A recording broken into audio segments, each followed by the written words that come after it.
Gusto mo? Salamat po, ma'am. Poor ka ba? Parang ganun nga po. Drop out ka sa school. Nag-aaral pa po. Senior na po. Ang sarap talaga maging bata. Po? May plans ka for later? Wala po. Good. Ito na ang first day mo dito. You're hired.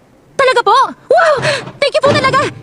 Hindi po kayo magsisisi, ma'am. Gagalingan ko po talaga. Okay. Aasahan ko yan. Promise, wala pa man yung utos nyo, ginagawa ko na. Ito na siguro yung tinutukoy niyang chicken. Oo. Pare-pareho lang ang chicken. Hindi ko nga lang maalala kung kailan may huling umorder ng chicken dito.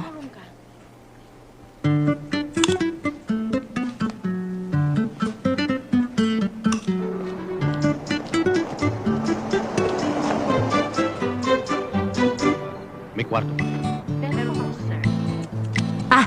Ajushi? Nandiyan ka ba ngayon? Naririnig mo ba ako?